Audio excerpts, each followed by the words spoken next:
कृषि राज्य मंत्री कैलाश चौधरी ने बड़ा बयान दिया है और किसान आंदोलन में कांग्रेस पर किसानों को भड़काने का आरोप लगाया। सरकार कृषि कानूनों में संशोधन के लिए तैयार, सरकार कृषि कानूनों को वापस नहीं लेगी, ये कहा गया है। कैलाश चौधरी की तरफ से देश में एमएसपी जारी रहेगी।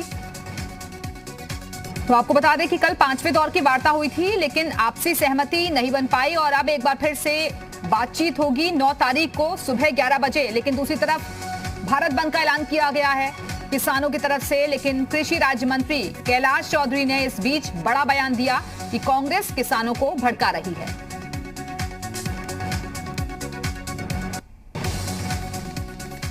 ये बात नरेंद्र सिंह जी तोमर साहब ने भी कही और हमारे प्रधानमंत्री माननीय नरेंद्र मोदी जी ने भी इस बात को रखा है और कहा है कि एमएसपी आगे जारी रहेगी।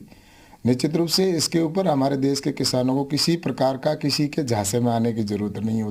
मैं नहीं समझता कि किसी के बहकाव में आने की ज़रूरत है, क्योंकि नरेंद्र मोदी जी जो कहते हैं वो होता है।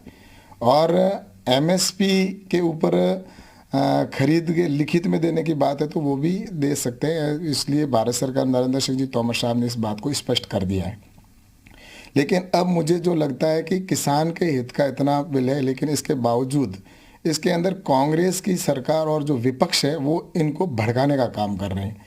कॉन्ट्रैक्ट फार्मिंग है तो उसके अंदर भी किसान का इसमें हित है, क्योंकि कॉन्ट्रैक्ट फार्मिंग में जैसा कि किसान पहले अपने उत्पादन को अगर बेचता था तो उसको रेट का कोई इंश्योर नहीं होता था कि वो रेट उसको जब फसल पकेगी उस समय मिलेगी। लेकिन इसके अंदर फसल पकने से पहले, बोने से पहले उसको इस बात की गारंटी हो जाएगी मेरी फसल इस रेट में बिकेगी। और उसमें भी ये रखा है कि अगर एग्रीमेंट जो किया है उस एग्रीमेंट के ऊपर व्यापारी अगर एग्रीमेंट को मना करता है तो उसके ऊपर कार्रवाई होगी। लेकिन किसान अगर उस एग्रीमेंट से मना कर देता है और बढ़ी हुई दर पर दूसरे किसी व्यापारी को बेचता है तो उसके खिलाफ कोई एक्शन नहीं होगा। तो ये कानून किसानों के हित के बिल है और निश्चित रूप से इसमें अगर कोई इनको लगती है कि कुछ उनको अगर किसानों को, तो उसमें निश्चित रूप से सरकार ने भी कहा है कि हम उसके अंदर संशोधन करने की आवश्यकता होगी तो संशोधन भी करेंगे।